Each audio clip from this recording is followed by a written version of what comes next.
Velkommen til Proof of Concept og fremføring af stifter. Det er de her små stifter, der er tale om. Skal vi fange dem rigtigt. De skal fremføres frem til det her kamera.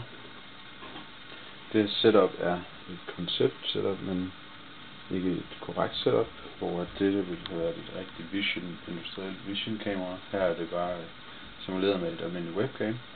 Der har en vibrator, vi har en metalskinne, en tænd- og sluk-funktion, og et software til at styre kameraet. Normalt ville det have været et vision kamera, og der ville have været et software, som vil have et mønstergenkendelsesprogram, og derved vil den kunne skille stifterne ad fra hinanden, og på den måde se om det er den ene stift eller den anden stift, der er tale om. Så vil den, i stedet for den skuffe, der er herinde, positionere den korrekte skuffe ud for skinnen, og stiften vil dumpe ned i. Jeg vil prøve at vise jer, hvordan det fungerer. Så tager stifterne, den hælder man ned i skinnen. Og så starter man for vibratoren, og så kan man se stifterne frem. Her er det forsøgt at lave en lille forhindring for simpelthen på den måde at forsøge at skabe en afstand mellem stifterne, så de ligger helt op og ned af hinanden, så man kan se det.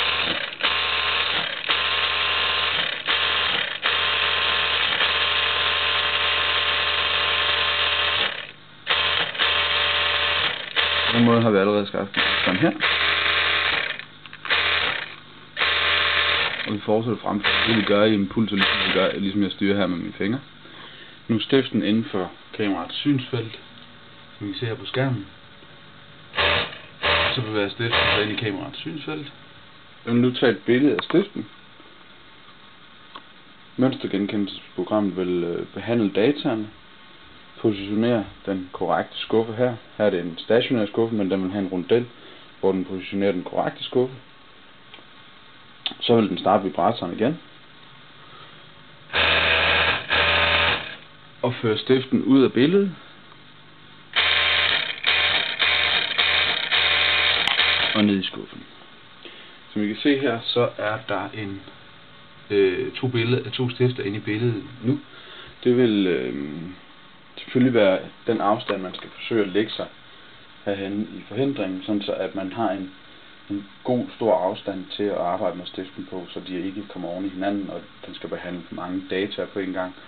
Og i og med, at vi bruger vibrationsdelen, som fra at billedet er taget, og så til den bliver følt ned i skuffen, så bliver vi nødt til, altså når vi bruger skinnens to funktioner for både fremføring og sådan ligesom eject den ned i skuffen, så bliver vi nødt til at få de to ting til at arbejde sammen. Så det vil selvfølgelig være noget at gøre med placering af kameraet, og nogle broer, som gør, at stifterne simpelthen vil skille sig længere fra hinanden.